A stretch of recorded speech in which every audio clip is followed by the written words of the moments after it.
Hi, first year. Welcome to the new unit for S1 Graphic Communication. This unit is called Desktop Publishing. And what we'll be looking at this lesson is what desktop publishing is. We'll be looking at a piece of software that you can access in your Google Drive called Google Drawings, and we'll have a look at how to use that. Unfortunately, in school, we would use a piece of software called Zara, but we can't use Zara while we're not in school. So we'll use Google Drawings, and that should be fine while we're at home. And when we get back into school, I'll show you how to use Zara and the differences between Google Drawings and Zara. But today's lesson, the intentions are to be aware of the terminology used within desktop publishing, and you'll learn how to use a desktop publishing package. And you must be able to discuss the advantages of desktop publishing by the end of the period or the lesson. You should be able to use basic commands on Google Drawings that we'll be using, the desktop publishing package. And you could know the terminology that we will look at in the next few lessons. Okay, so won't skip to that yet. I have shared on Google Classroom with you a thing called Google Drawings, and that is what you can use today later on in the lesson. What I'll do quickly is show you Google Drawings and where to access this. So if we go back up to my Google Drive, the normal page. So if you go to New, there is that way to access Google Drawings here. However, you don't need to do this. This is just me showing you where it also is. You can access Google Drawings just through the classroom work that I've shared with you. So you can access it on Google Classroom, or you could come to the Google Drive should you ever have to do this. Go to More, and then you can access Google Drawings. Go away. Go to New, More, and then Google Drawings. So if I click here, this takes me to Google Drawings. You may have seen this before, you may not have used this before, but it's very simple to use. Okay, so this is Google Drawings here, and this is what I'll use today. S1 Google Drawing Lesson 1. Okay. So what we'll do is we'll go back to the PowerPoint. I'll talk you through a few things, and then we'll come back to Google Drawing and we'll have a look at what you can do with it and why it's so good. Okay. So some examples of desktop publishing. These posters have been made using a desktop publishing package. They have been made specifically to try and interest the viewer, and the graphic designer has used certain skills that you will learn over the next few weeks to enhance their poster, to make their poster really stand out. So what I'm going to do is flick through these poster examples. I want you to have a look at them. And while I flick through them, and you can pause the video at this point if you want, I want you to think about what is so good about these posters. What has the graphic designer done to make these posters really stand out? So these are the first two. Here's the next one. So feel free at any point to pause the video and have a look at these, because I'll flick through them maybe a bit quicker than you would want me to. So graphic designers can design posters. They can also design CD covers. And they can also design magazines and magazine covers. So they don't just do posters, they do a variety of different things.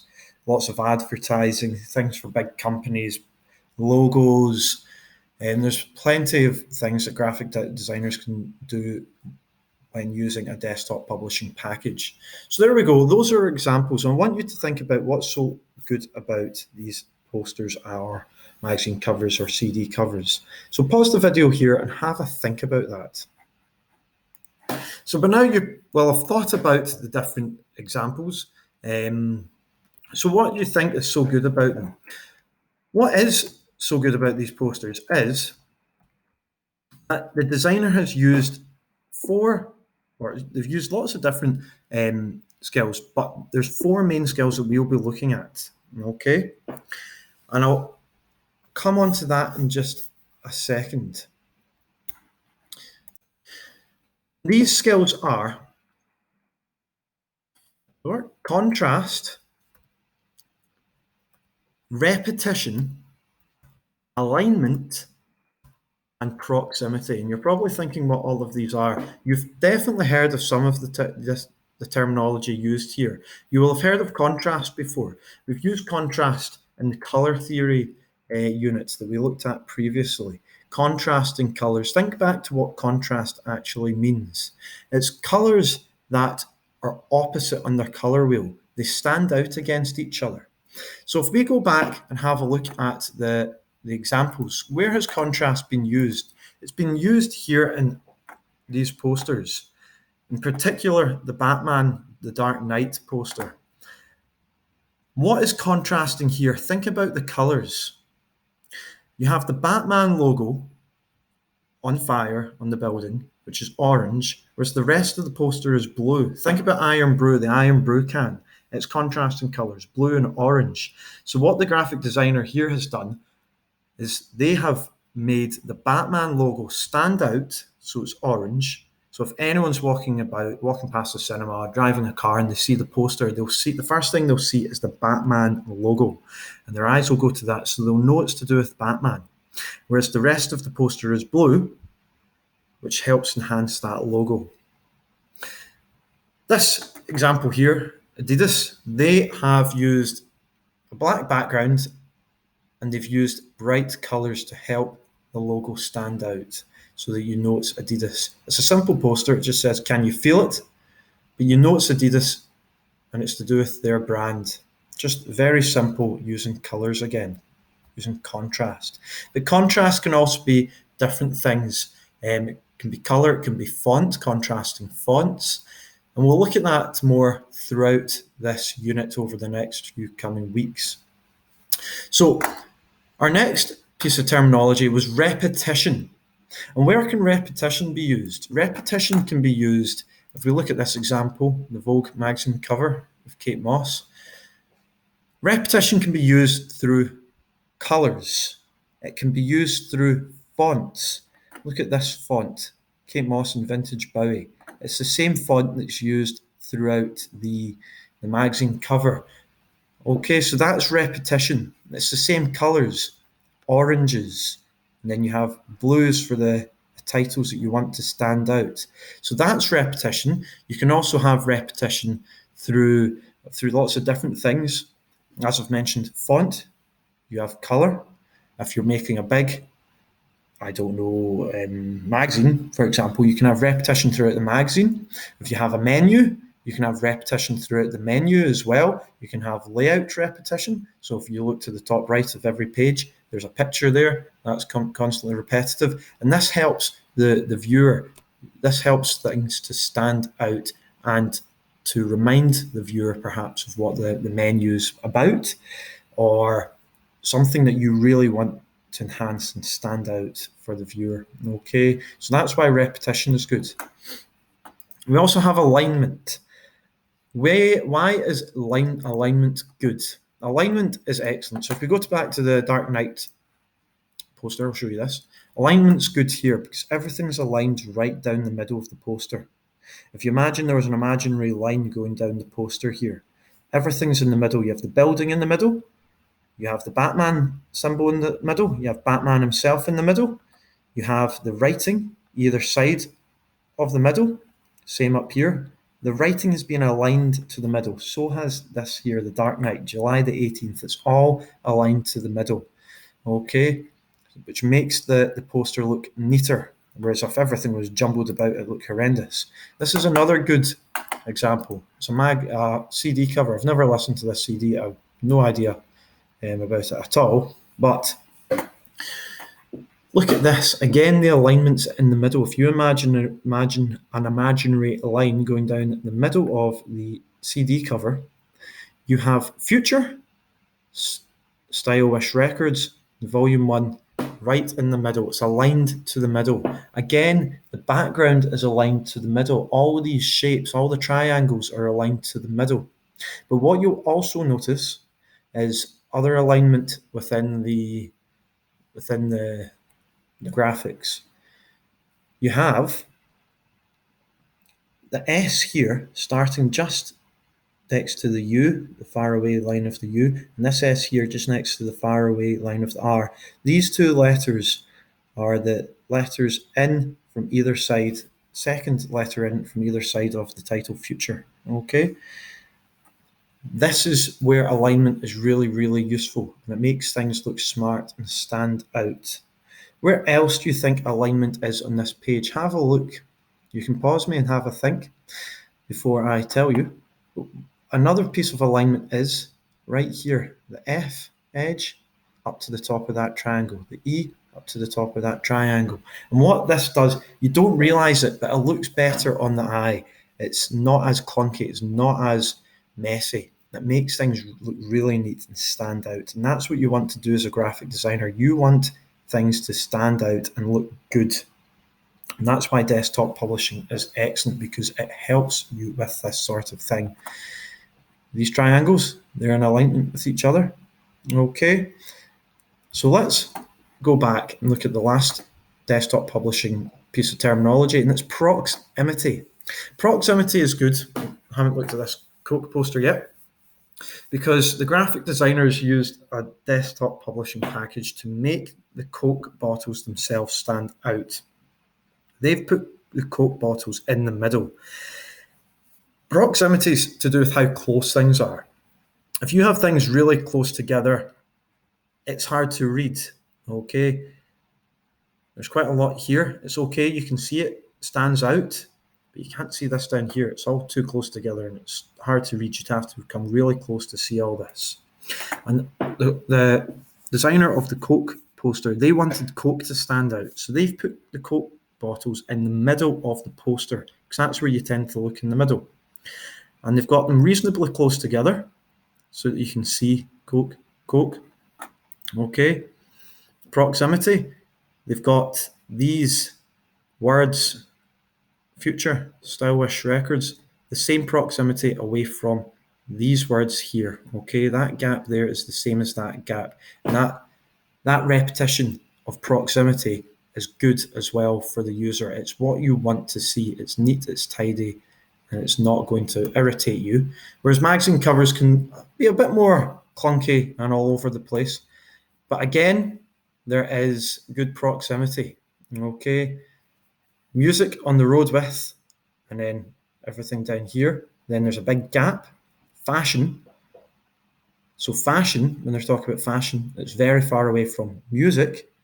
And there's a big gap there. So you know this is to do with fashion, this is to do with music. Okay, and that's why proximity is good. But anyway, we've spoken about that. You'll probably start seeing other things now. You see the alignment here, that writing, an alignment over here.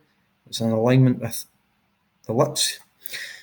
It's a lot to think about, and we'll start looking at that in more detail over the coming weeks. Okay, but that's what desktop publishing is used for, and why it's so good. Okay, you can sit about when you're doing using the desktop publishing packages and really play about with it and make sure that all your work is following these 4 basic skills, which will help every time: contrast, repetition, alignment, and proximity. But why else is desktop publishing good? So we're going to have a look at one more slide before we have a play about with a package. Files can be sent electronically using email. Okay, so if you make something in a desktop publishing package, you can email it to whoever. You can email it to the teacher, you can email it to a friend. If you're a graphic designer, you can email it across the world to Australia, to your boss in Australia. Okay, whereas if you're making these posters by hand, you have to make them and then post them or take it to the boss in Australia yourself, which isn't as useful. It's a lot quicker. Layouts can be constructed accurately using grids, guidelines, snaps, align, etc. And we'll look at that again in more detail in the next few weeks, which helps with that alignment, the alignment skill. Okay. Modification can be made quickly. You can edit using editing tools in desktop publishing. If you make a mistake drawing a poster, you have to rub it out. That's not good.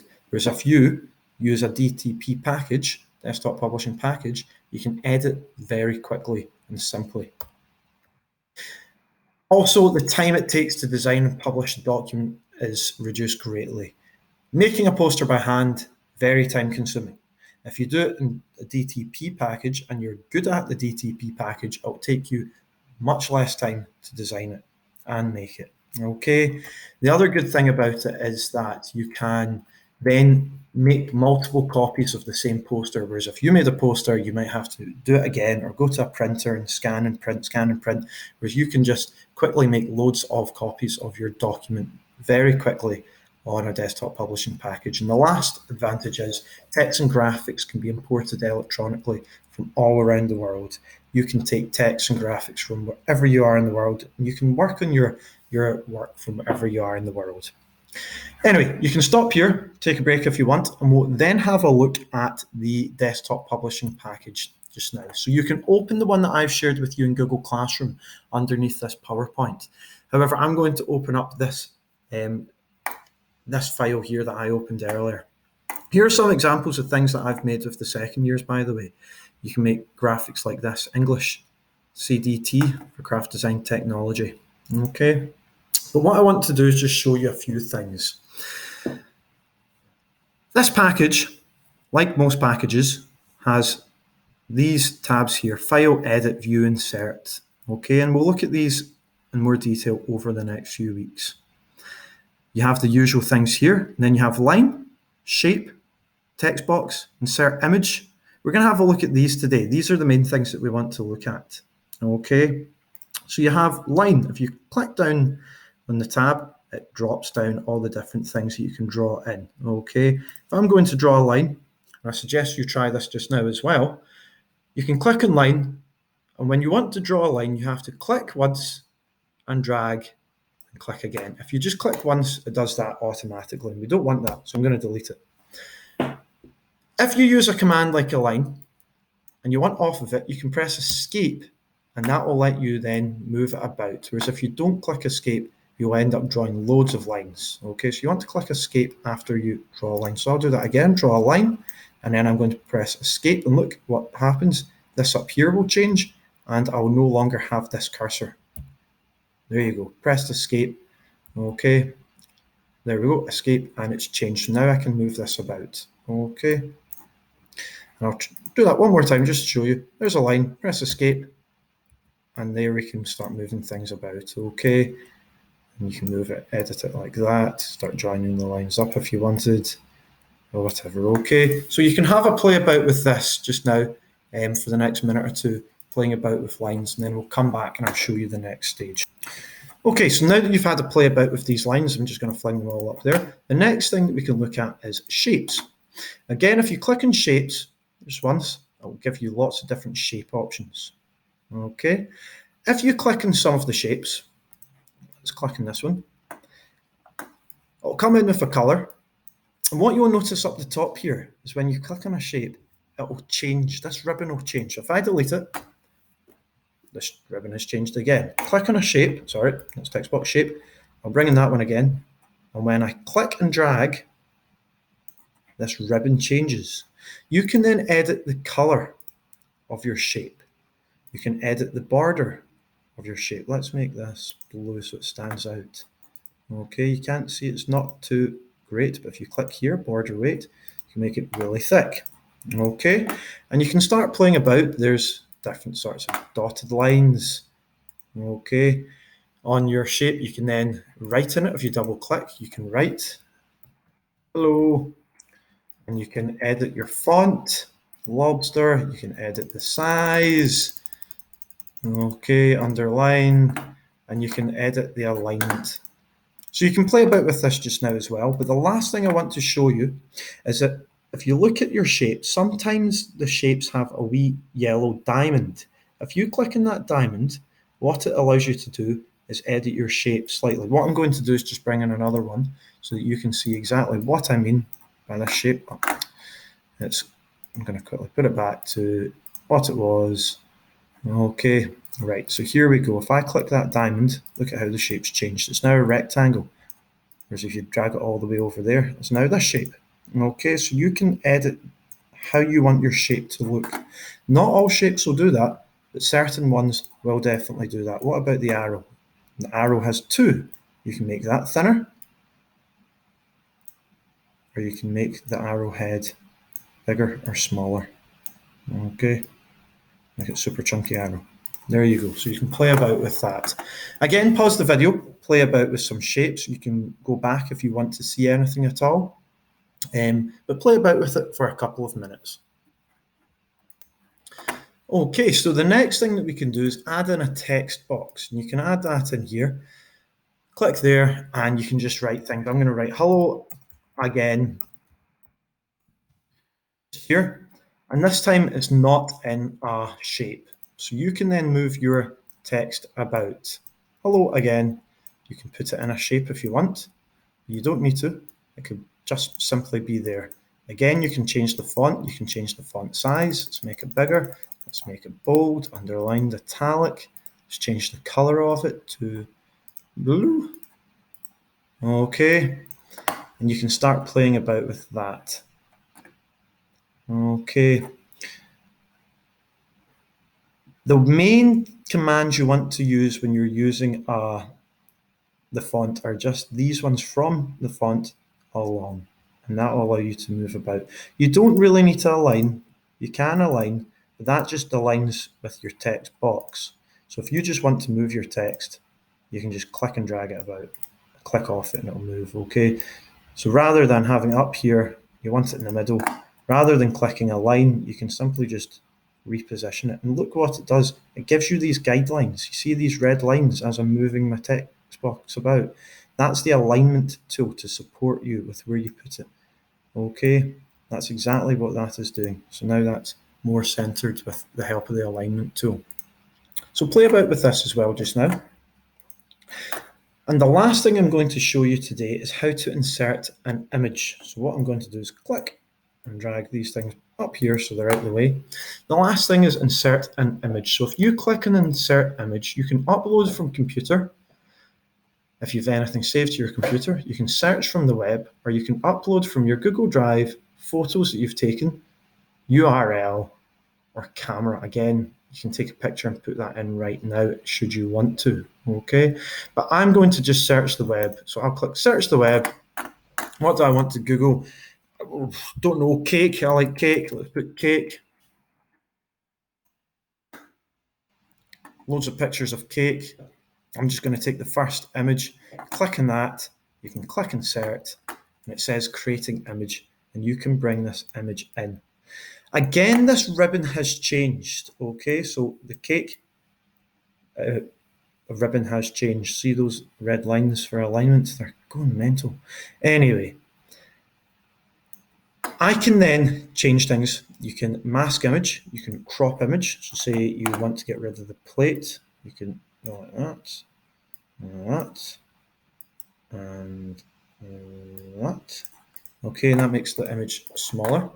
You can reset image if you change anything at all. So let's see what this does. I click that and it changes the shape of what we're looking at.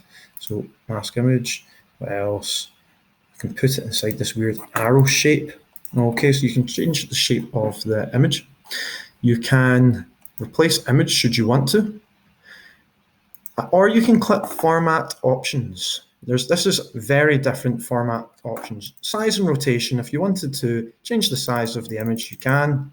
Height, width. These are scales. You don't need to worry about them just now. If you want to set it to an angle, you can. 90-degree flips.